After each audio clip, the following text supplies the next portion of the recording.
Viewers, thank you so much for joining us tonight. My name is ARIA Lightfoot, and this is Naval String Connections. Our very esteemed guest tonight is Nigel McGill. And I think most Belizeans can agree he is Belize's premier celebrity. Even when I was growing up, the first actor that we were aware of in Belize. He's done some wonderful things. Um, and he is very much naval string connected to Belize. So as we start our show tonight, um, I do want to say I am very pleased that he's here. And Mr. Miguel, Nigel Miguel, could you kindly introduce yourself? And you'll have to start with your naval string connection. What connects you to Belize? Oh, well, I mean, I was born here. Mother, Leonie Buller, maiden name, and Edward Miguel was my dad. And now what connects me to Belize is my wife, Julie, maiden name Simmons, but Julie Miguel. So I have gone full circle, grown up here, born here, grew up in the U.S., and came back here about 20 years ago because, like you said, my navel string is here, and somebody else told me once you drink the water, you have to come back. So, so Nigel, could you tell us like what age you moved to the US? I think when I read your bio, you moved pretty young. Yeah, between 5 and 6. The year was 1968. My mother, father, grandmother, and my aunt moved to the U.S. By way of New York to L.A. They took the bus. The first part of that. From Belize to California? Well, not to California, to the U.S. I don't know. Once they got in the U.S., then they got a plane as well. But my aunt, Jeanette, my grandmother, on my mother's side, and myself, we took the plane. Okay. But they took the part bus and part plane, yeah. So do you have any memories of Belize as a 5, 6-year-old before you went to the US? Yeah, I vividly remember being on Albert Street, because that's where my grandmother's house was, standing up on the balcony and just watching people go back and forth up and down Albert Street.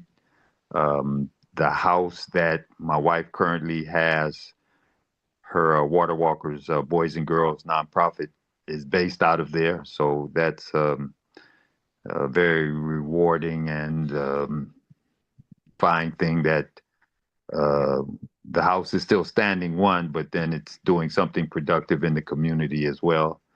I remember when I had to leave, having to give my dog away, standing on the back balcony and, crying because my dog had to stay, and, I was going. So that's still, 50 something years have passed, and that's still something that I remember.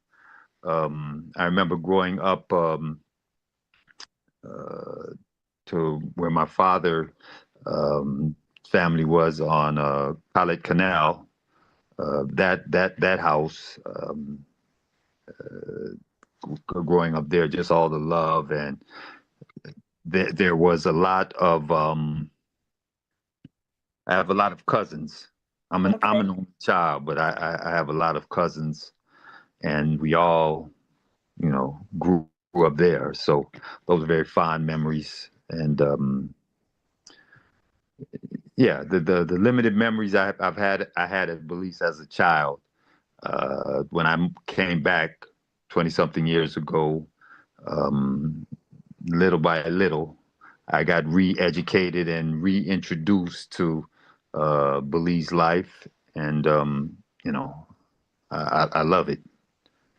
Do you remember as a 5-year-old going to the US what it was, what the difference was. Was there a culture shock? Do you Oh, remember? Do you have that memory? huge, huge culture shock. But the one thing I will say, I went to school. The education I got as a young child here in Belize surpassed what when I got to the U.S. I would have been in like preschool or kindergarten here. When I got to the U.S., they put me in first grade because of my testing, and I was younger than the kids that were there. But the basic education I had, even as a 5, 6 year old, surpassed the first and second graders. The issue I had was when you talk about culture shock. Anytime I opened my mouth, I sounded funny. So, and the kids would laugh. So I didn't say much in the beginning, answering questions or just being outgoing. So I do remember that. Um, but going to the U.S. Back then, and like I said, it was the '60s. That was a big deal. So um, I remember my father had gone to New York to study. He got a scholarship to study engineering, and then from there, he and my mother went to Los Angeles, so for him to finish his education at UCLA, and then they came back home and got us, and we kind of did the same process again and ended up in LA. But um, I had nothing but fond memories. I was a 5 year old, but fond memories of Belize and growing up on Albert Street and the canal side. And you played high level basketball. You weren't like just a regular player. You played for UCLA, right? At a very high level, UCLA, one of their yeah, best teams. How did you get into basketball? Is it something that you really liked when you were young? Was it something influenced by your family, or was it just, hey, you got picked on the team because you were taller than the rest of the kids? the rest of the kids. Well, yes, that's part of it because of my height, and Yeah. that was the sport that I adapted to easier or easiest. But I got into basketball just a little bit. My family background come from a long line of athletes, maybe not basketball players per se, but a long line of athletes here in Belize. My father, my uncles were all cyclists. Okay. Um, you know, um, Competed at a high level in the cross country over the years. My dad was I think I don't know if that record has been broken, but he was the youngest cross country champ at the age of 16 when he won his Oh, first cross wow. country. So your dad was Yeah. a cross country winner. Oh yeah, and my uncles, Nice. all won. Yeah, they um, competed. Like I said, not basketball, but they set their mark in sports, Okay. um, in cycling, and I just started playing because basketball I could play by myself. All you needed was a rim and a True. ball. And that I didn't need anybody else. And as an only child, sometimes you make up friends, and sometimes you have to do it on your own. So bad basketball was the place where I found my peace. And like I said, when we first moved to the U.S., it was a bit of a culture shock. Yeah. So the only place that I was really accepted at first was on the basketball court because I had a certain talent. I was always playing with older guys.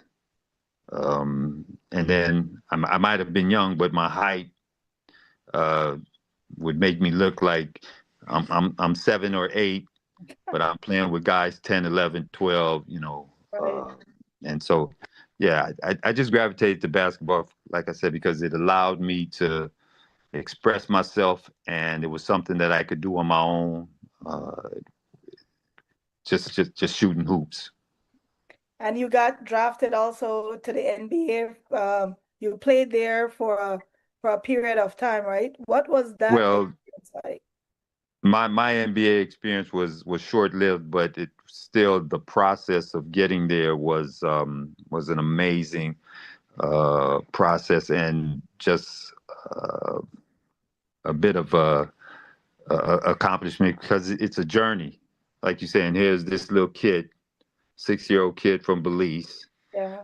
that went through all the levels, junior high, high school, college, and then you get drafted on draft day and you realize the dream. Now, in my situation, I got drafted by a team called the New Jersey Nets, which is Yeah. now the Brooklyn Nets.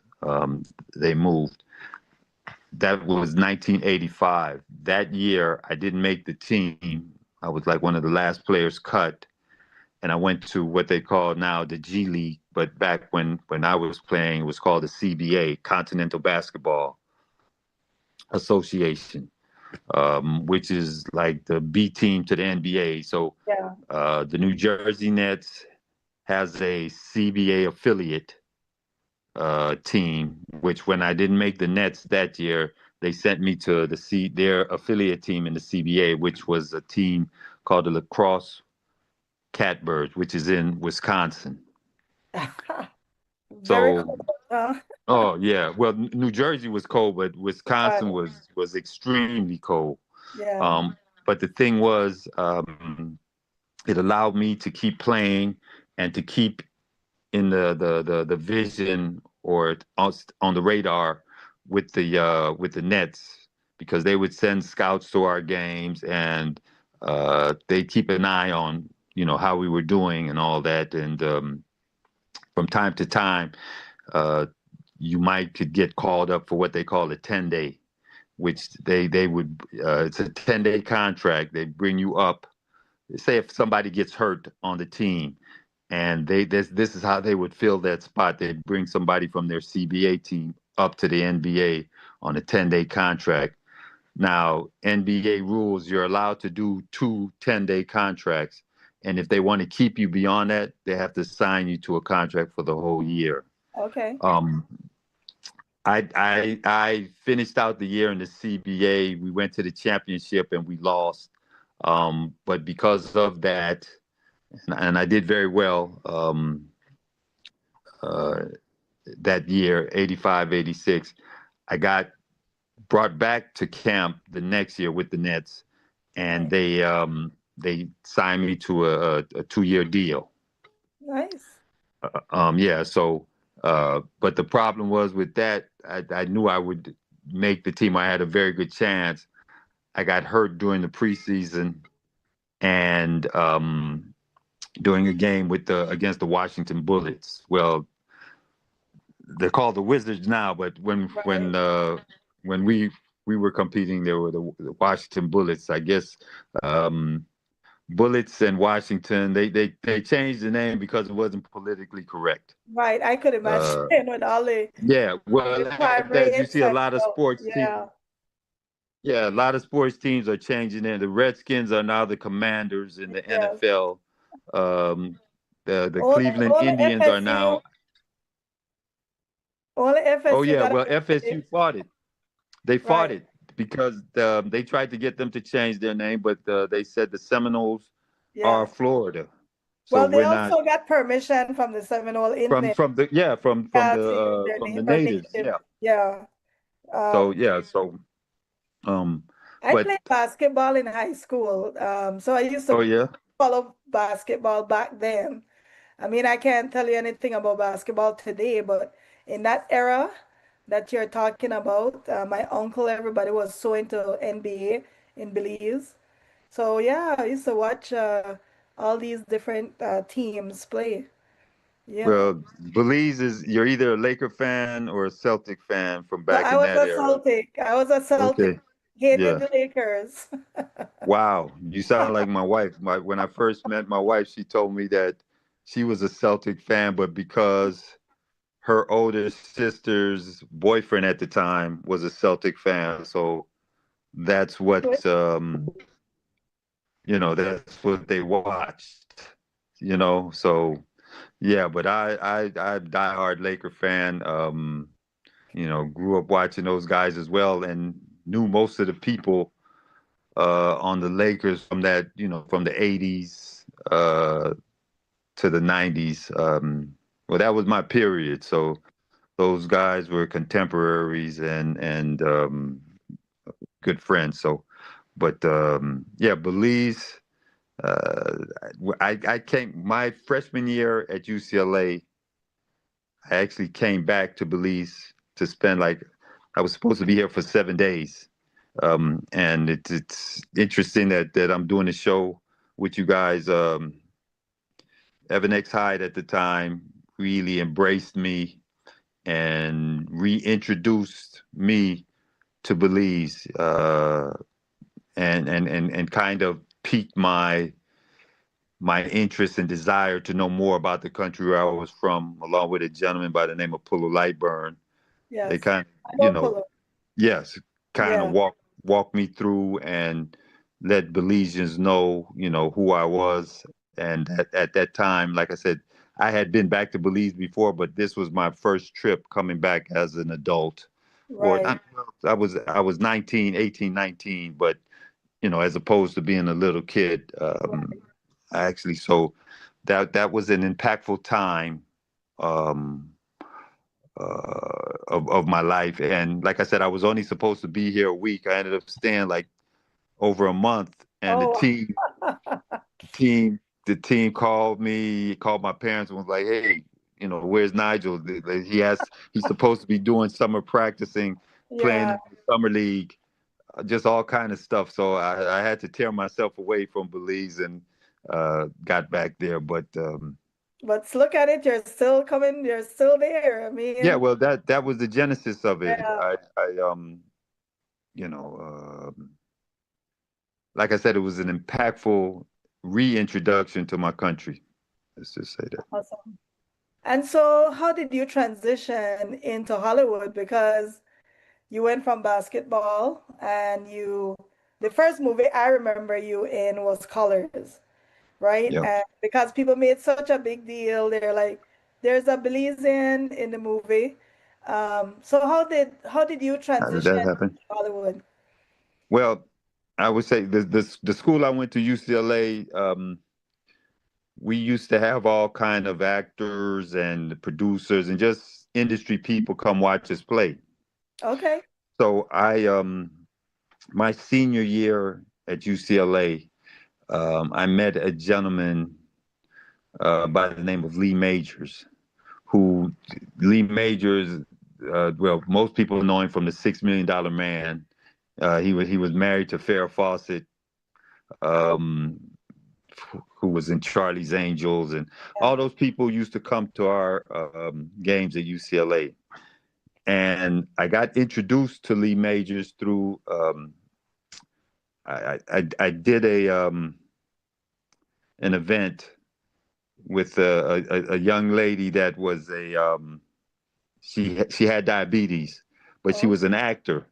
And childhood diabetes, one of the side effects or whatever, it makes you look younger than what you were. So here's really? this here's this woman.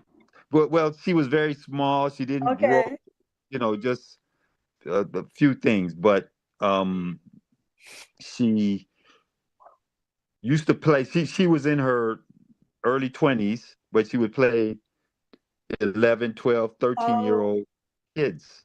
okay. And she was this huge basketball fan, right? So she was doing a commercial, and I taught her how to spin the ball on her finger Uh, for the commercial.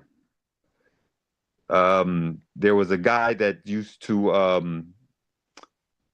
help us out in AAU basketball by the name of Sonny Vaccaro, a Nike. He used to work for Nike. Um, he put put us together, and she at the time was working on a TV show called The Fall Guy, which was another Lee Majors show. Um, um, when that happened, I did an exchange. I said, I want to find out more. I kind of like hanging out and all that. I want to find out more about this industry. So what they did, I gave them tickets to my games, Uh, and they gave me access to the studio, which was 20th Century Fox, which right. was right in the about 5-10 minutes away from the UCLA campus. So I used to go on the lot and just kind of hang out as their guests on their show. So long story short, like I told you, I got hurt during the preseason, and um, they paid off my contract for the year, but I had to rehab um, for my injury. About Right. halfway through the season, or less than half, they asked me if I wanted to finish my rehab in California, back home. And it was depressing. First of all, yeah, I'm on the team, but I'm injured. Yeah. I, I'm New Jersey was cold. It just I got homesick basically.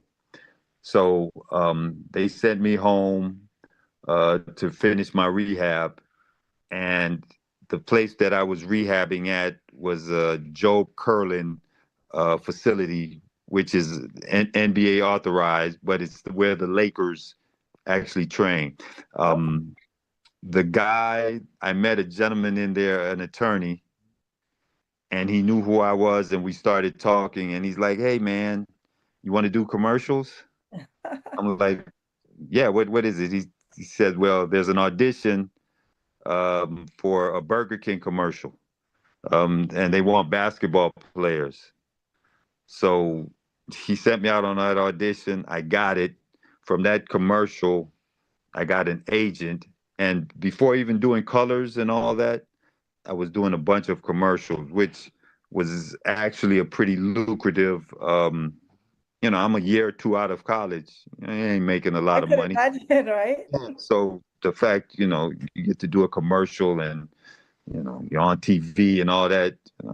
Like I said, I'm 21, 22 years old. Life is good. So, Yeah, I could imagine.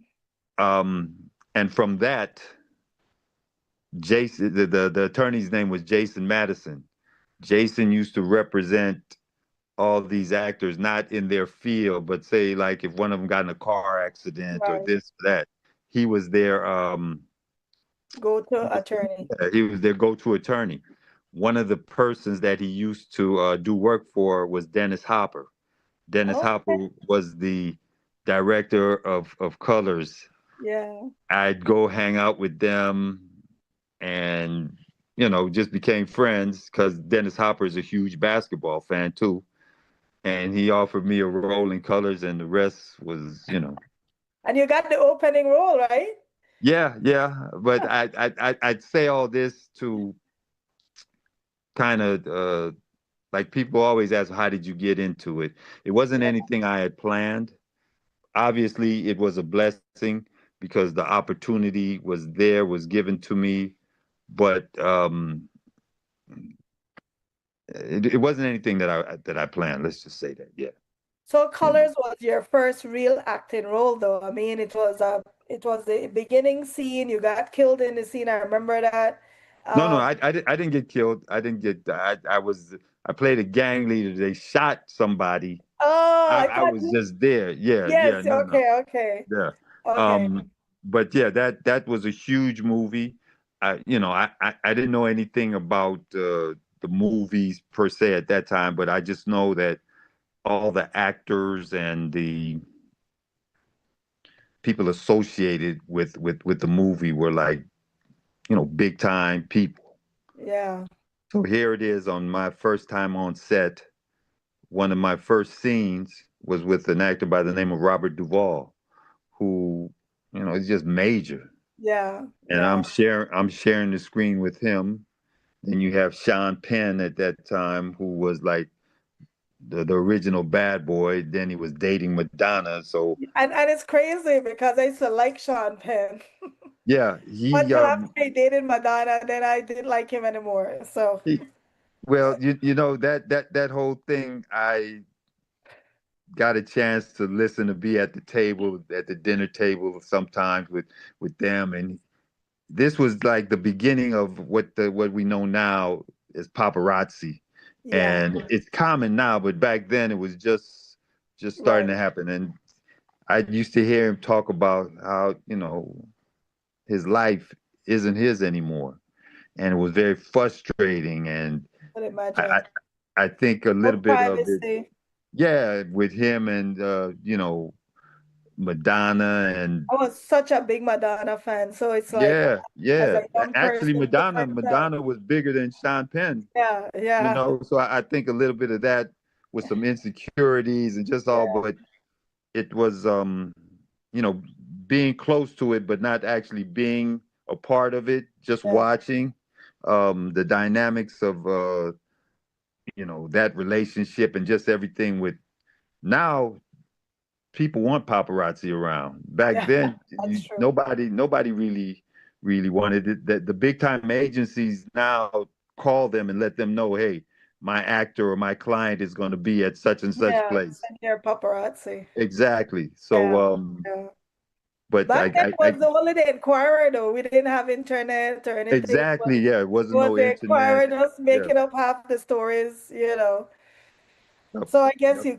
you didn't have the opportunity back then to argue back whatever story they wrote about you probably became fact, Yeah, it you know. became truth. It became And truth. you know what I found Or intriguing? perception. That you were the body double for Michael Jordan. Yeah, for about 7 years. That's that's crazy. Could you That explain was a that? The thing was, I've known Michael from we were in high school. Okay. We played in a game called the McDonald's All American game, which is for like the top high school players in the Okay. country. And I met him. It was 1981. Well, we graduated high school in 1981, but um, I met him that summer. Um, and then at the end of the school year, when we played in the McDonald games, kind of just hit it off. Somewhat similar backgrounds, two-parent household, somewhat middle class upbringing, and it was weird. A lot of the stuff that his dad would say to him when we were at these games, at the stuff, I hear my father saying, because my father was big on discipline, big on like, you know, you Doing the get right thing, the rules. Yeah, yeah, man, to a fault.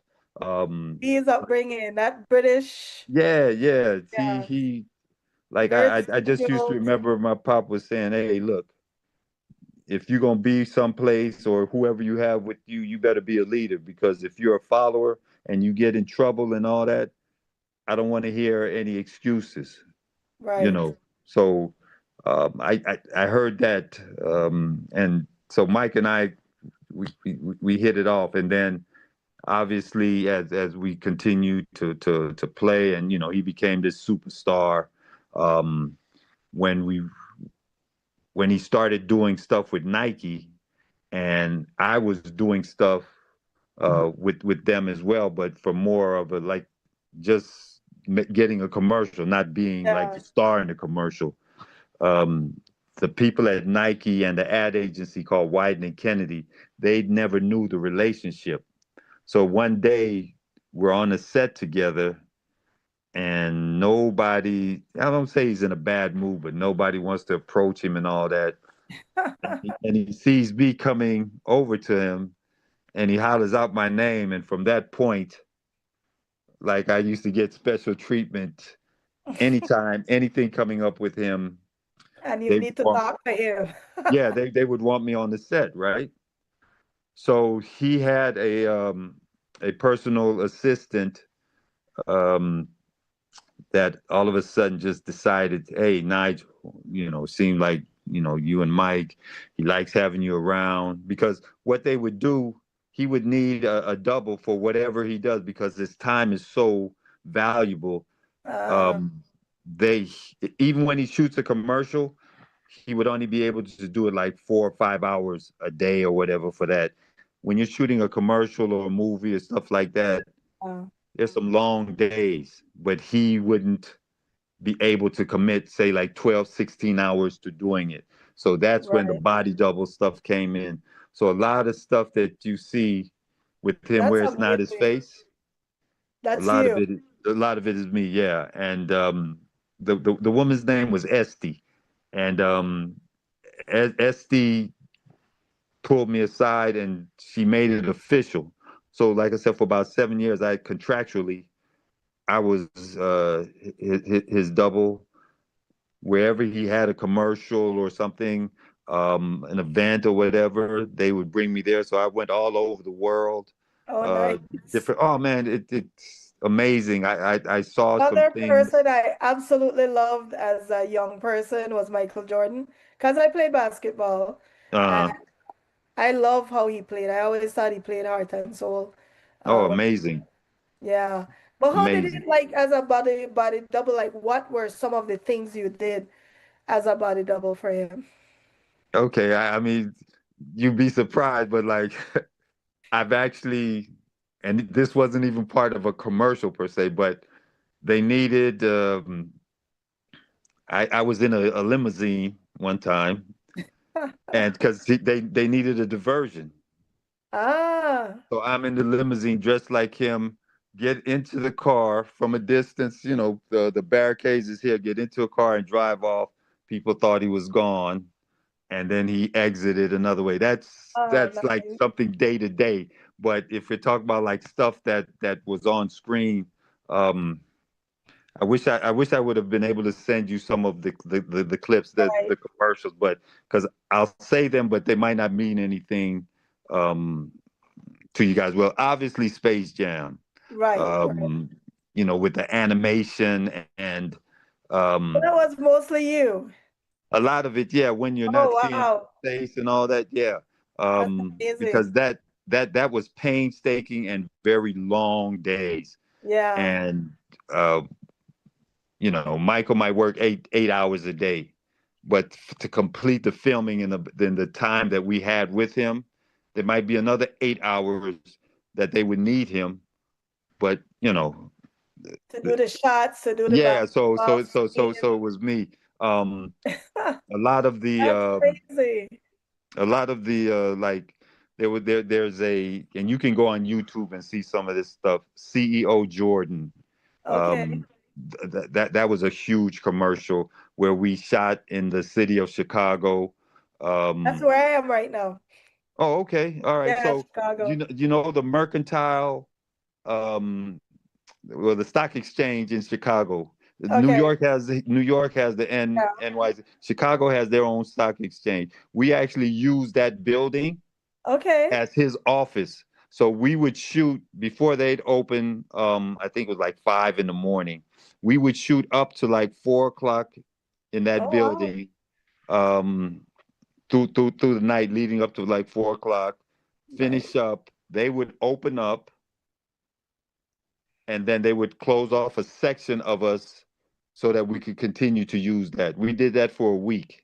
Now, the magnitude of getting that because you're closing down a Yeah. section of the stock exchange. And it's clear, right? Only somebody like Michael Jordan could do No that. kidding. Yeah. You know, Yeah. the bridge systems, the where the boats cross through and then the bridges open up. Yeah. Yeah. There's a scene in that commercial where he's running, and as the bridge is opening up, he jumps over it. Okay, so now I have to go look at it because I Yeah, cross the bridge every if you go day. look at it, you see all the Okay. time you see the person running around, and And it's that's in, you. That's not Jordan. That's you. no, that's not him. Yeah, that's me. That's Um, amazing. yeah, so we had for about a week, we had access to, like I said, some incredible places that the average person wouldn't get a chance to Right. see, um, just because of one, the industry, but then two, uh, Michael Jordan and Nike. And then the fact that we're in Chicago where he is a god. Yeah, cycle. Um, yeah, especially doing that. And so it was just a blessing and like I said, an incredible period in my life that yeah, for like 7 years we did that. I filmed in France with him, based off of that, all parts of the U.S. Nice. And I've been in Chicago Stadium, um, and to me as a ball player that's big. But in any Yeah, sports fan to be in a arena and you're just walking around and having full access to it, yeah. that's huge, So, um, and the people that I've met over the years based off of that, it's just an incredible life, and I'm very grateful and thankful that that blessing was bestowed on me. Yeah. So, you know what is amazing, I think, is that you are a humble guy. Because you've achieved, you've been in all these different circles, you kind of accidentally got into film. And based on your your community, the people who really love basketball, how do you feel like coming from Belize? Like, how do you articulate it as a 5-year-old coming from Belize, relatively third world country, not third world, but developing, Yeah, yeah, yeah. um, to go into an environment where, like Michael Jordan, I was listening to an interview one time with um, the guy from CNN. What was his name? King? Was it King? The, From CNN. yeah, he was. I can't remember his name right now, but I always remember him saying, he said if for the first time he had his son come to him and said, I want to be like Mike. Because remember, be like Mike used to be such as Larry King, Larry King. Larry King, yeah. Yeah, he said his son came to him, I want to be like Mike. And he said that was how he knew that things were kind of changing in America when a little Hmm. white kid is coming to you trying to be like Michael Yeah, Jordan, like Mike. right? Well, So, it's interesting you say Larry King. I've met Larry King a couple of times. I can't say I know him, but I've been introduced and we've met. Um, like you said, my father always used to tell me that when you are in a situation or you are a part of something, you have to take it on yourself to let people know, or just their introduction to beliefs might only be their meeting you. that's true. So how do you want that to, or how do you want that person to feel about you or your country or whatever? And he told me that at a young age, and I took that to heart. That and back then I always used to say, well, these folks might not ever get a chance to go to Belize, but they've met a Belizean, and I want that to be a positive experience. And the one thing I'll say is that we all come from humble beginnings. That's true. Most of the guys that you see on that level, and we'll talk about sports as opposed to entertainment, they all come from humble beginnings. So that's the one thing that really binds us together. Now, as you elevate yourself within the sport, yeah, it's sort of like the pyramid. As you get to the top, it gets smaller and smaller. Right. But even the top person, and at that time it was MJ or Magic or whatever, all of them start from nothing, man. Yeah, So I try to tell these kids now, or as I've gone through this process called life, I tell them, man, one, you don't have to be ashamed or embarrassed about where you come from. Uh, the most consistent person that I know, and it goes back to MJ, because I always tell people the biggest compliment I can give him is that he is a consistent individual, the most consistent individual that doesn't have to be, because I will be the first to tell you sometimes you come around what I call top of the food chain type of guys, yep, Um, if you get them on a bad day, you know, so be it. Yeah. They don't have to be cordial, or they don't have to. And I'm not saying going out of their way, but regardless of who you are or where you land on that totem pole, because there's a pecking order, we're Yeah. all human beings. We're all human beings. So I have to be able to look at you, regardless of your financial status or situation or whatever, or if you're, like I said, top of the food chain, you're a person. And that's just how I approach life now. I'm not going to allow you to be rude to me, regardless of who you are, Right. the beggar on the street or the CEO. But there's a mutual respect as a human being that I afford everybody. So um, I guess that again comes from my dad, because I even when I was this guy in playing ball and getting all these accolades or whatever, I still had to do this. I still had to do that. At the end of the day, he was still the boss. Right. But Definitely. it makes life more enjoyable, and it makes dealing with the hard times a little easier, as opposed to, you know, because everybody has their peaks and valleys. You got to be able to exist and enjoy all times. Well, the reason I love sports so much, I feel like sports is the ultimate competition where you don't get a leg up. It's literally based on what you put in, Yeah, except, of course, if you get injured or something like that. But it's basic competition, it's basic who shows up. And that's why I actually like Jordan and I did like LeBron because I watched a video with him also where he shows up. They said he shows up to practice an hour or two before practice before. Yeah. begins so that he can get his level of workout in to create that level of excellence, right? And that's why I love sports. I Mhm. think it's boiled down to excellence. There's nobody that can put you in there as a favorite No, no, because no. it's so competitive that you Proof know, is gonna come out. yes, yes, If you can't cut it, you gonna get left behind for sure, yeah. for sure. And And from Belizean, like I just want to make this point that I don't think people sometimes appreciate somebody did the pyramid one time. They start with, for example, 1 million kids start playing basketball. And by the time it reaches high school, it has dwindled down to maybe 100,000 or whatever. And by the time it reaches college, now you're dealing with thousands. You know what I mean? And then by the oh yeah, time it reaches NBA. So it is like 350 something jobs in the NBA. That's it. yes, yes. And imagine you make it into that elite. Like, even if you sit on a bench, you are one of the elite athletes to even make it that far. And I It's a think that's true a big blessing. deal, Nigel. I think, and that's where I see your humility because it was reading your bio.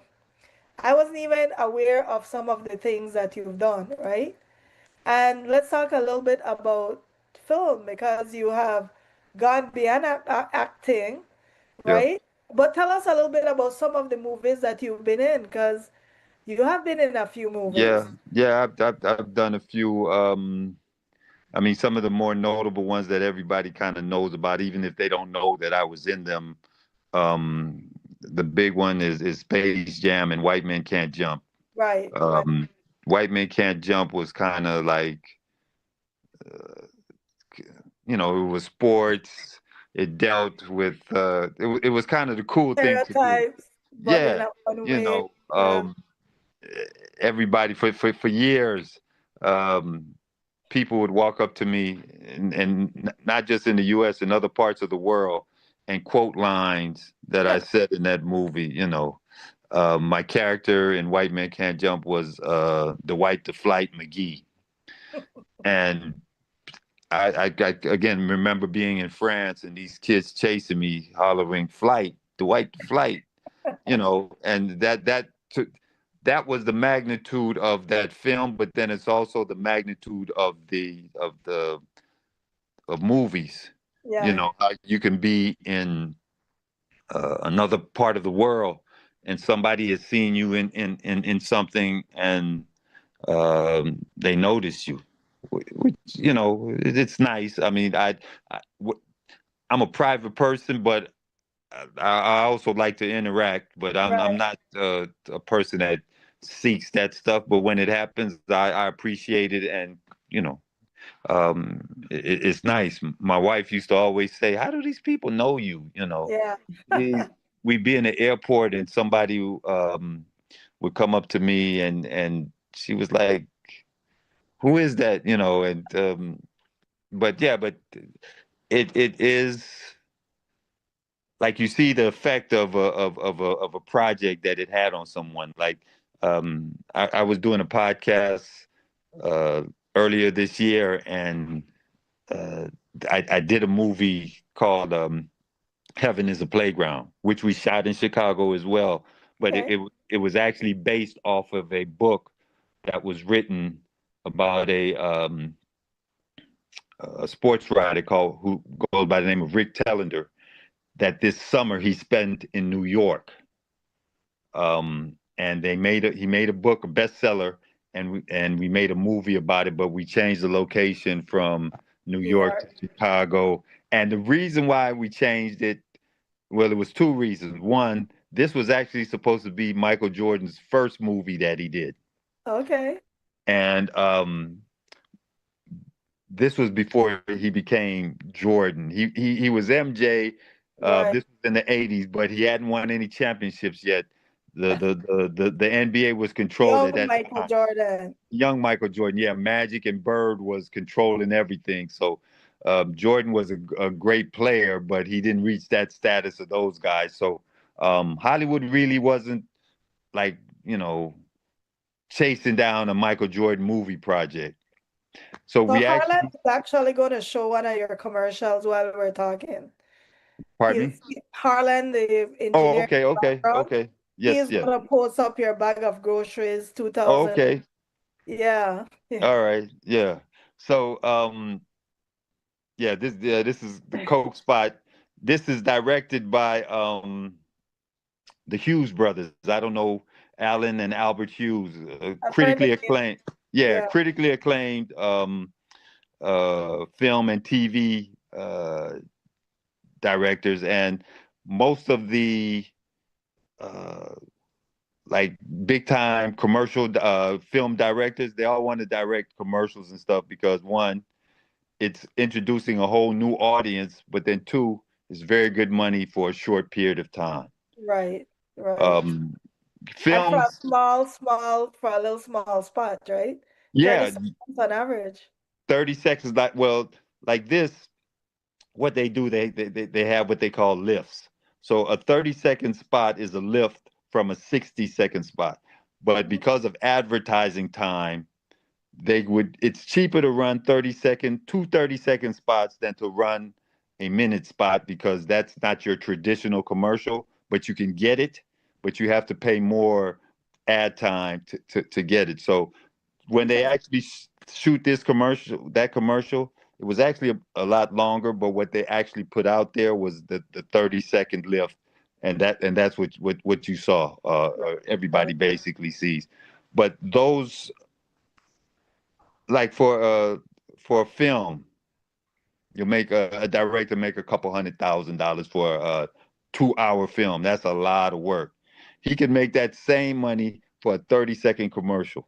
Nice. So it You sounds know, like so commercial is where we should go. that's exactly that's where it's, but uh, and like I'm sorry, I lost my train of thought, but um the industry itself, we're talking about the impact that those things have. Um with Heaven is a Playground, and like I said, I would be in different parts of the world, and people would recognize me from White Man Can't Jump and say different things, and uh, I started to see the impact or the influence that you can have on folks, Yeah. and I've always wanted to, like, I know how exciting that was for me to get a role, and I always wanted like young Belizeans because we have some talented people here. It's just opportunity, I you know. agree And completely. I I always I'd ask this was my prayer that I would be able to be put in a place where I could help give opportunity to young Belizeans that I had. I had to leave the country to get them, but now I don't believe that we should have to have them leave I agree. to get it. Because we leave and then we take a while to come back. I think everybody wants to go back to Belize. Everybody, that's ultimately a lot of our dream. But you're right. I think that we can develop talent in Belize. We just have to kind of find something for them to do with that talent, right? And I guess when it comes to the arts, I find Belizeans to be extremely creative. You see it right now on social media. We do Uh, the most with nothing, yes, that's you a great know. way to put it. I try to tell my guys. I say, look, that's a good place to start, but okay, this is heaven is a playground. DB Sweeney and Silk Cozart. Well, that's Mike Warren. I don't know that name, Mike Warren. Um, Hill Street Blues. He's a UCLA guy, but this scene was the first time that we actually saw him without his, because he used to have a toupee and Yeah. everything. This was the first time we saw him like that. This is Cabrini Greens in Chicago. This was one of the last. They actually tore those projects down Oh. a couple years afterwards from us shooting there. So there was some significant attributes to this film when it comes to the city of Chicago. So You know. I just moved here in June, July. So I'm just learning some of these places in Chicago, you know. Okay. Beautiful city. I Oh yeah, actually yeah. really like it. I like the culture of Chicago, the food. It's awesome so far. You also did some very powerful movies. I think American History X, right?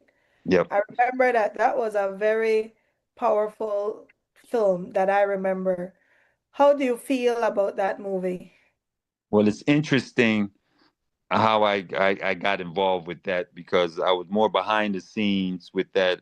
I was in one scene, actual scene, but I got involved with that because Ed Norton's manager knew my manager, Oh, wow. and I had actually worked with Elliot Gould, who was the other lead actor, a few years back. We did something at UCLA, and he remembered me, and so there was a lot of basketball in that. So what I did in that, I was the technical advisor and casting director for that project. And when they Oh, brought me that project, and I was reading it, I was like, wow. yeah. And Um, I think that movie would be relevant today. Like to oh, me, even more with- so. yes, with all the things that are going on, that movie Yes. really moved me. It really moved me because talk about influence and impact, the way how Ed Norton in that play influenced his brother, right? And then Yeah, he changed, but by the time he changed, it wasn't enough for his own it was too brother. late. So Yep, yep. that was a But very powerful movie. at the time it was powerful. So and now, like you said, I believe that it's even more. It I would think have even so. more impact because we're living that even more so today because of you know I don't want to Politics, get too political, but yeah, the environment yeah, that we're in. You have a lot of young men that are, I feel like with social media sometimes, with these algorithms that's tuning you in into one narrative, we're seeing what that movie portray. We're seeing now young white guys are becoming that level of angry and violent. So I hmm think that back then the movie was portrayed where there was no heroism in it. It was really well done, well articulated, I mean, I still remember seeing that film. It really left an impact on me after Oh yeah. um Like I said, I could remember reading that script and just feeling it. You can tell when you're reading good writing. yeah, It jumps out at you even before you actually visualize, you actually see it. It's playing out in your head. right. Um, and uh, I mean, you said it exactly. That's more prevalent now as opposed to back then because now it's in your face. There's no Yes, denying it. yes. No. It's no longer like a gang that's treating like deplorables. They're treating it almost like it's normal. And Yes. that's my Yes. issue with it, right? Exactly. And I was very pleasantly surprised when I read your bio that you were involved with that film because I didn't know that until I read your bio. You have been in some very good films. I mean, I mean, Yeah. it's well done films that you've been in. I've had a like I said a very blessed life. I'm trying to the point now where I am trying to produce these type of movies coming out of Belize. That I ask God just to give me the strength and the opportunity to do some of that stuff down there from a producing standpoint, not being a part of someone else's project, but Right. actually having my own project germinate and you know grow and blossom out of Belize because again I'm somewhat biased, but I truly believe that we have a lot to offer. So, like, Um, you made a good point that Belize is becoming more visible. Like, what do you think is special about Belize for a filmmaker like yourself? Like, what stories do you think need to be told?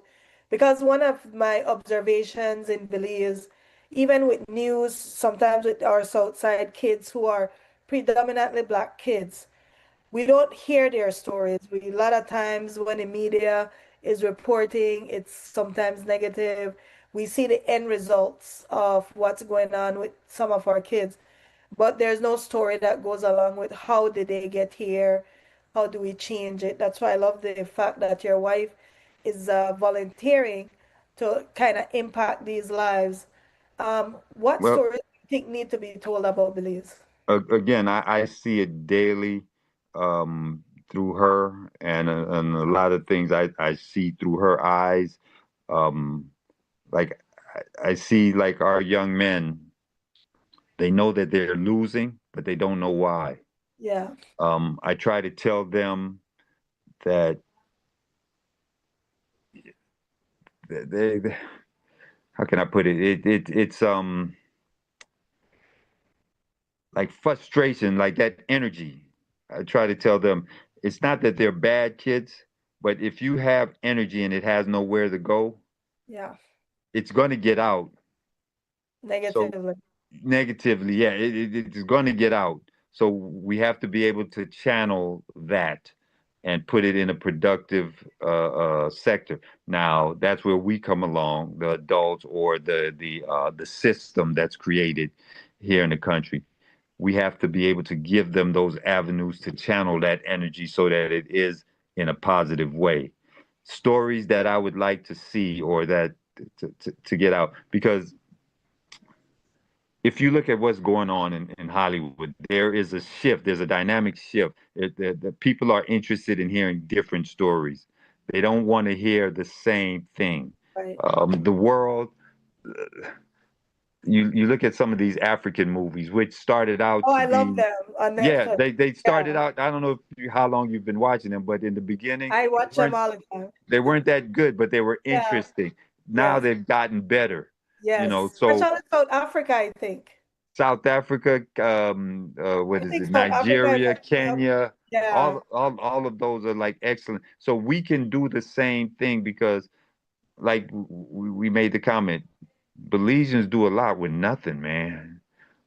So we put our stories together. We have our folklore. We have like I even like the fact that I think I'm hearing that no matter what is coming back.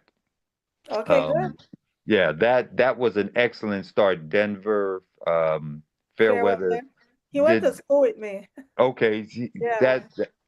That was an amazing start. I'm glad he's figured out a way to bring it back and all because Right. those are the stories that you can tell on a global platform. People would be interested in it. Needs to be fine-tuned just a little bit, but the core of that is there, and it's great. I love that. There are other stories that can come out of it. I mean, at my wife's center, I see these kids. Like she has some drummers, and these kids, when she first met them, they were beating on pigtail buckets, you know, but you saw the artistry, you saw the creativeness, you saw Yeah. the passion. More than anything, you saw the passion because them suckers, they was beating all day long, you know. So she put a little like a little drum team together, and she has a band that competes in the Christmas Day parade. Okay. So those are the type. Now there are umpteen stories in there, a lot of stories in there. These little kids, they all come from challenged upbringing, but there's love in the household. A lot of times it's just the mom, Yeah. which you know, as a black man, as a Belizean, that kind of irks me a little bit. That you know, for whatever reason, our men don't step up or can't step up to the plate like I believe they should be. But in that same breath, there are a lot of men that are doing it as well. So those are the type of stories that I'd like to tell, and then also lift up, you know, because sometimes just a little pat on the back will help that person get to the next level, and who knows at that point Right. what can happen. Uh, I like to tell stories of hope, you know, because we all need that. I watch, um, like there's a guy that sells pastries, and for as long as I've been coming to Belize, this dude that's been his grind, that's been his hustle. Skinny guy riding a bike, like, Yeah, yeah, yeah, man, that's real, you know. yeah. That the fact that that commitment is there, that is, you know, those are things that we should celebrate. Now, Yaya Marin, I don't know if you've seen some of her. She hasn't been doing it lately, but at no, one but over the years, yeah, she was doing she has touched. stories about young black fathers or to show them in positive light. I really Yeah. enjoyed her film, but she hasn't been. I haven't seen her do it in a while, but I have a granddaughter. Her name is Anna, and she wants to be a newscaster. okay, So she started this thing called Kids News, just a nice. little concept that we've worked on and stuff. And I kind of got sidetracked, but those are things because that's the only way. If the news comes from the adult down, they're gonna do the negative because the negative is Yeah, what sells, so and you can sell ad time and people know. But if we do it from the kids up, you I like know, that.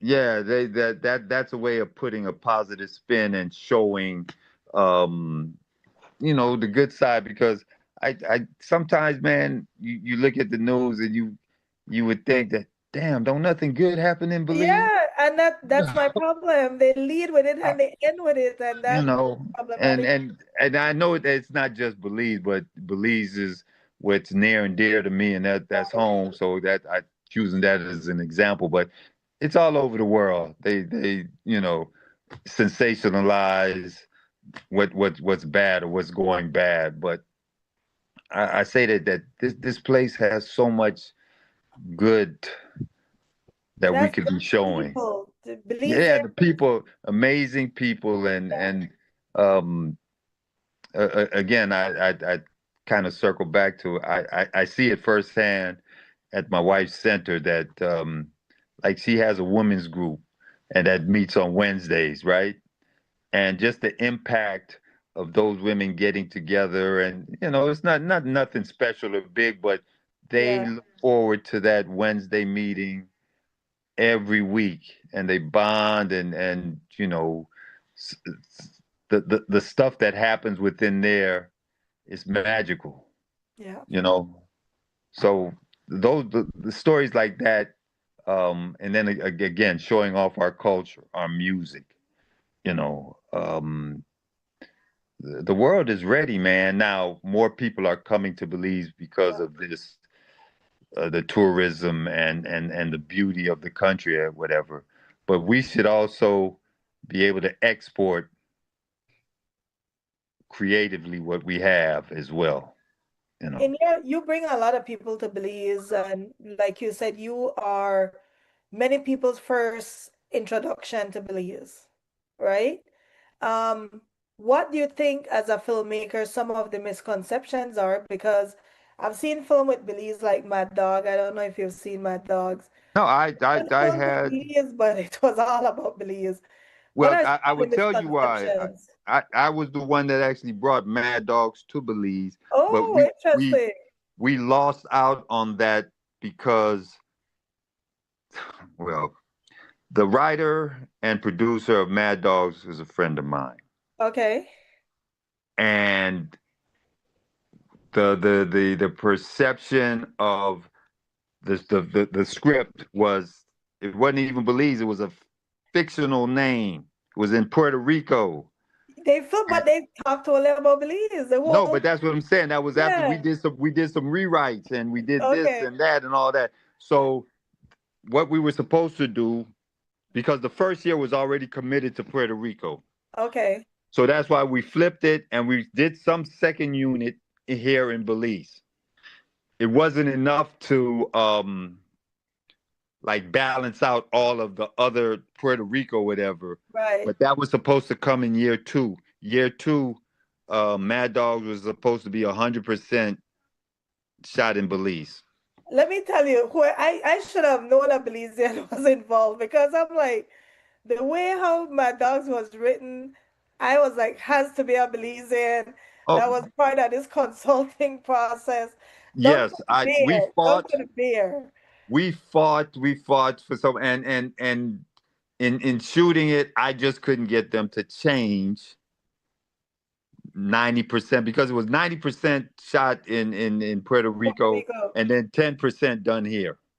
But the But 90% that they chose still look like Belize. Like, unless you're not from, it looked a if lot yeah, that's like what I'm saying. Belize. If you're not from Belize, you wouldn't know. Yeah. But Belizeans and that's my market. That's why I Yeah. wanted to look at it, and I get a kick out of people saying, "Oh, that's such and such." You know, like anyway, if it's someplace that you know and you see it on screen or whatever, there's a joy Yeah. I that agree. resonates in you, and that's what I was going or wanted to go after. So year one was already committed to Okay. Puerto Rico. Year two was supposed to be shot. It was going to be flipped. 90% was going to be shot Are here they as still going to do it?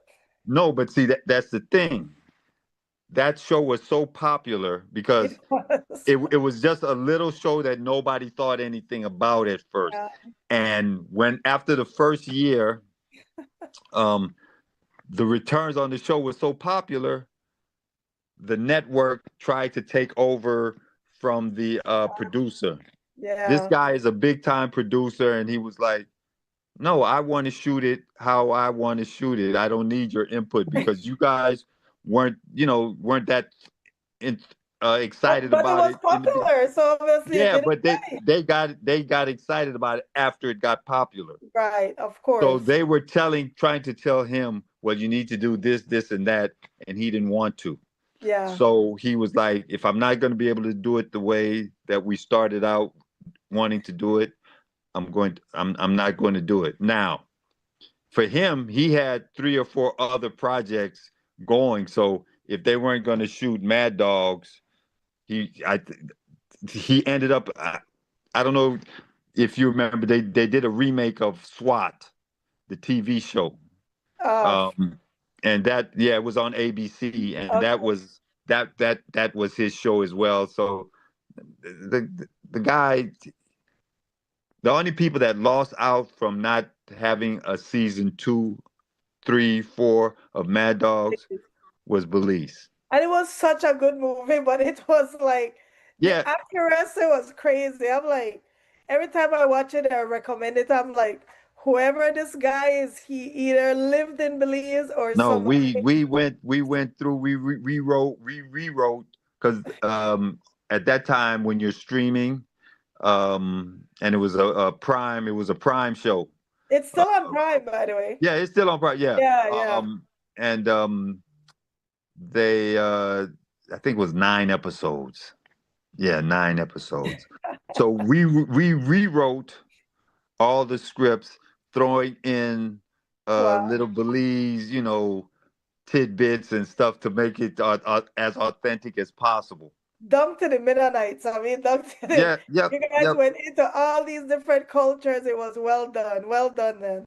I didn't yeah. even know you were involved in that. Oh Okay. yeah, yeah. That was again behind the scenes, and my involvement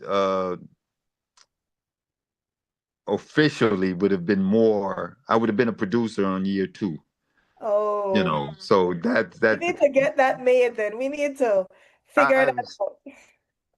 I wish, because the thing with all the actors was looking forward to shooting in Belize too, I because like I bet. said, we brought they did honestly about 10% of that was shot here, and the rest obviously was Yeah. Puerto Rico, but they came down here, and I think we shot a bunch of second unit stuff, some stuff with the actors over about a 10 to 14 day period. Some sign, And some Belize sign. Listen, yeah, yeah. some So major producers in Belize got some free ad space in that yes, movie. yes, yes, yes. Big time. We man, not you done brought back some memories, because that would have taken us to a whole different level if we could have secured that show here. And the weird thing about that, after season one, Puerto Rico had that huge hurricane. Oh, So even if things would have worked out worked out. without the network getting involved, even if they wanted to go back to Puerto Rico, they wouldn't have been able to. They would So have we need had to to. get him to Belize. We need to have that discussion. But it leads me to my next question, which is if Hollywood would give you a blank check, right, today, and say, Nigel, you could produce anything right now that you want. What would be your dream production? To be shot here in country, Wherever you want. You wherever. Well, okay, so it's a blank check. There's no budget. You go ahead and let me start this out then. It would be Belizean based, okay, and it would be something that encompasses the Caribbean. okay, So it wouldn't just be shot here, because what I have always envisioned is, and I guess for lack of a better term, a project that encompasses all of CARICOM. okay. Belize would be the hub, though, but I would love for like a Belizean character to be able to interact, um, and maybe I'm not saying this right, but like some type of pen pal communication with a kid in Barbados, or the storyline would touch on a few different countries within the Caribbean. So what do you think And about the free movement then? Would fit right within that yeah, yeah. that brings it, because I'm looking at the free movement uh,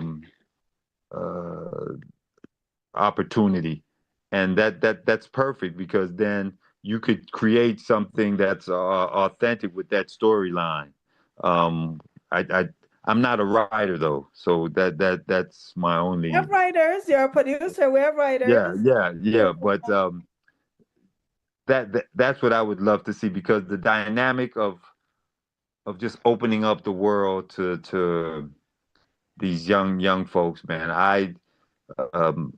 Again, with our center, when you complete the process, my wife helps the kids get their passports, and even if it's just a trip to Curacao or I'm sorry, Chetumal Yeah. to start it out so that they could get their stamp in because travel is such an incredible part of your education. So I love the dynamics of, you have a character here in Belize, but they're interacting with someone else in a different country. Now, what storyline that is, it could be horror, it could be action, it could be a love story, whatever. But um, I just love that opening up the country and the possibilities of our young folks or a character, um, you know, being in a different country and then just because as a child, those are things I dreamed of, you know. And I just think it's cool. I remember being in Hong Kong and going over to mainland China once, and I was crossing the bay, that bridge, Yeah. and I remember seeing that bridge in James Bond movies as a younger person, and always wanting to be on that. So when I actually had a chance to do that, it's like a full circle moment for me. And Right. those are the type of things that I kind of like strive for in my own life. Those full circle moments, like leaving Belize, making my mark, and coming back to Belize to help somebody else make their mark. And I don't know if I told the audience, but you also was Belize's Goodwill Ambassador, and Yeah. you're in charge of the Belize film industry. Is Film that what? commission. I did that for about 12, 13 years. And back in 19, I can't remember the exact year, but the first time UDP was in 90, in in 90, government. was it 84? 84. No, it wasn't 84 then, so it Was was it the second time. 90s? Yeah. Okay. At that time, former Prime Minister Dean Barrett. Well, he wasn't Prime Minister then. Manuel Esquivel was. So I guess he was the Deputy Prime Minister. Yeah, possibly. He appointed me as a Goodwill Ambassador to help promote Belize in the areas of sports and entertainment. And they actually came out to LA and did a little ceremony, and then I came back to Belize and Right. and did it. And again, very appreciative of him acknowledging me as a Belizean and just you know my value and what I can bring to the country. And then the PUP at that time,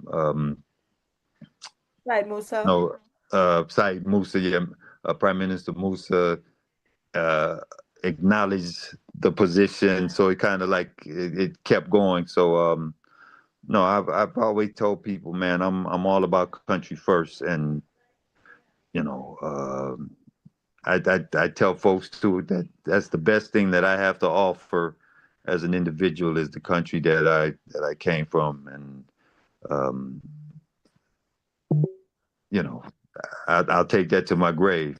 You know, And in yeah, your opinion, and I don't know if you would know, if you had to consider a Belize icon or somebody who was influential in your life, I know your dad, you mentioned him multiple times, but if you had to kind of highlight a Belizean icon for young people so that they can look and aspire to be somebody like that, obviously yourself, I think, should be looked at because of not the full circle you talked about, but also the fact that you came and gave back, right? You're giving back to the country in meaningful ways.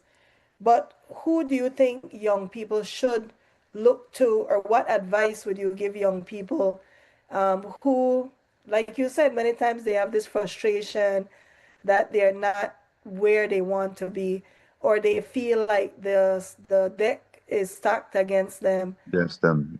What type of Um, advice would you give to young people? I'll say one thing. They don't feel like it's stacked. It is stacked against them. Right, right. It really is. The advice that I would give them is knowing that you're up against a system that is set up for you to fail.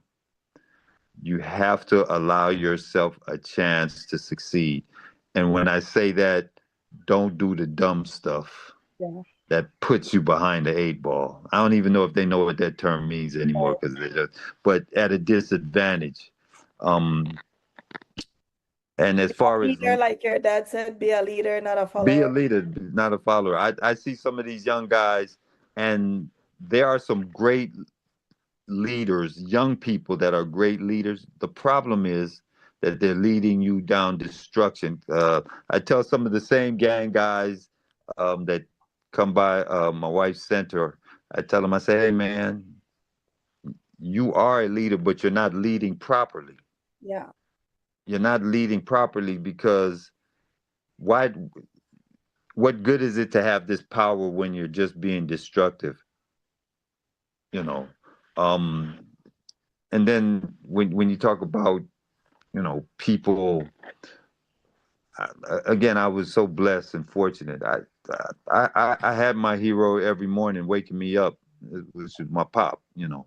Um, and I can't say there are a lot of great Belizeans doing like great stuff, but I can't say this person or that. Um, that's a great question. Maybe I could come back on the show later with an Would love you answer. back But on the show without a yeah, doubt. I do have a um, question though. If somebody had to portray you in your life, right, and do a movie about your life, biography, who would you want to play your role? yeah.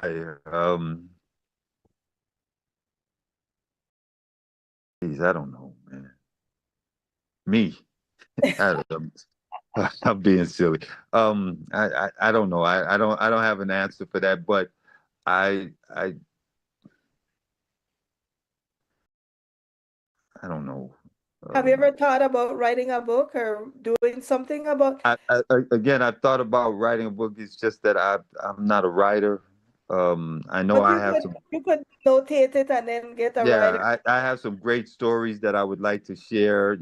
Over because I have had just an incredible life and the experiences that I mean I've been places where you know I think people would be interested just to hear about and just to see. Not that um, I'm bragging or anything like that. It's just more about sharing But I and don't just think you're bragging. like I think great you're people. extremely humble because you've been in spaces and places where the average person, even the average American, even maybe a Yeah. somewhat influential American cannot get into.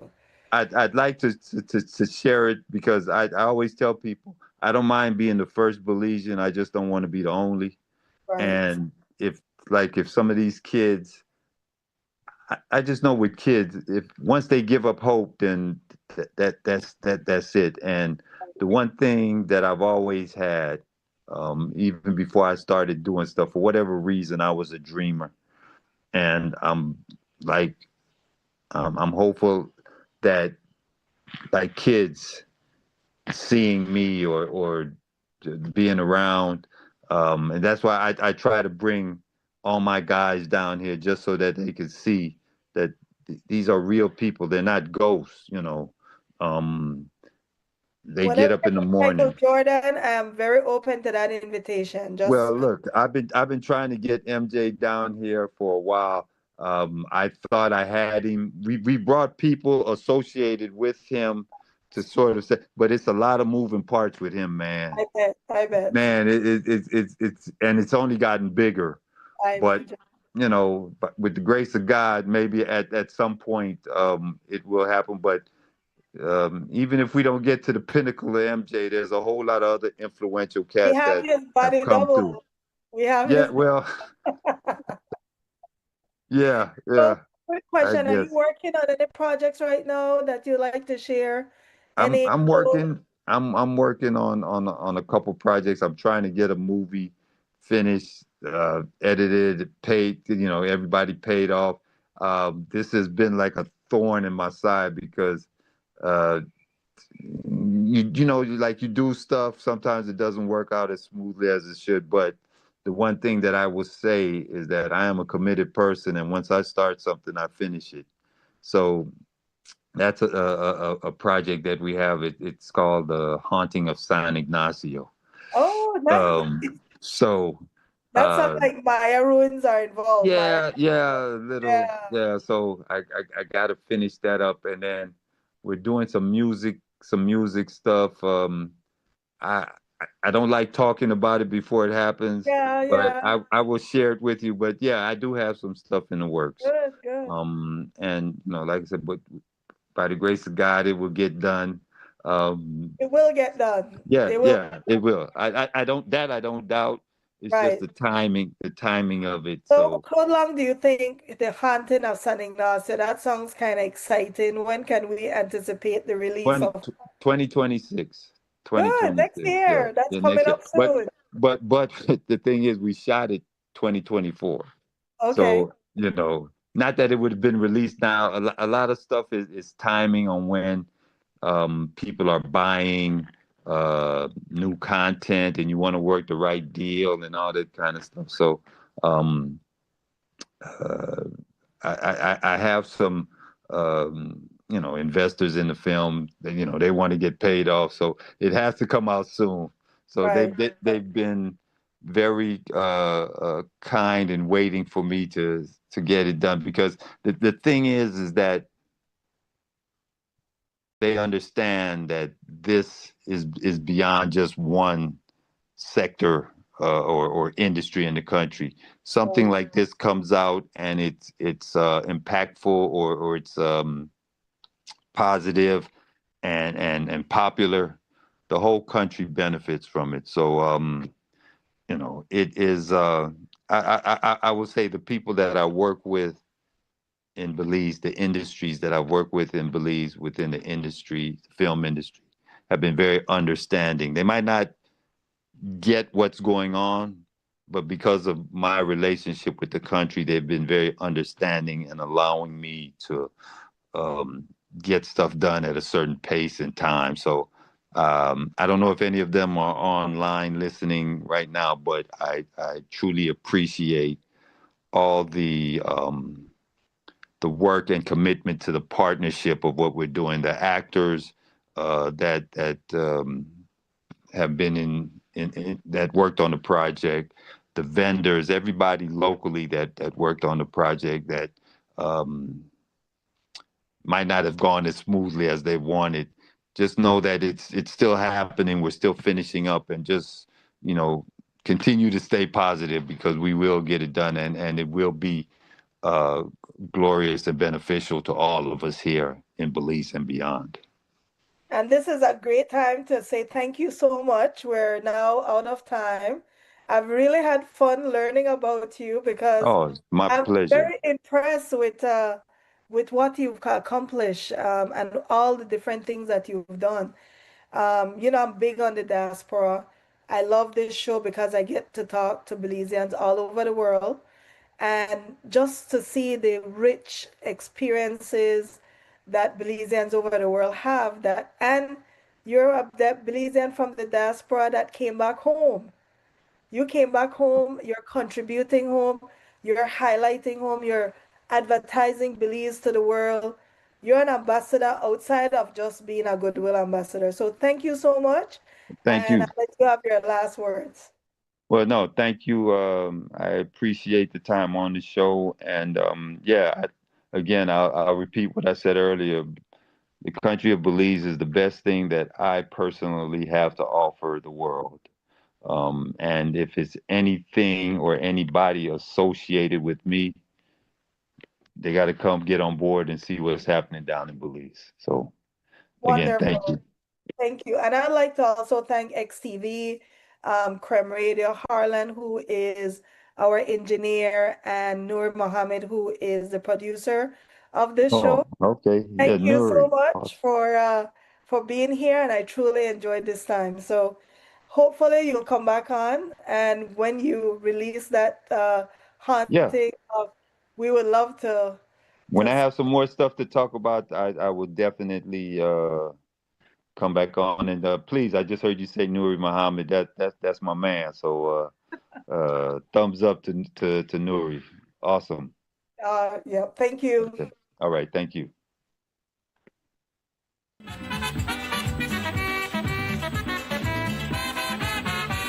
I am a true Bandilian.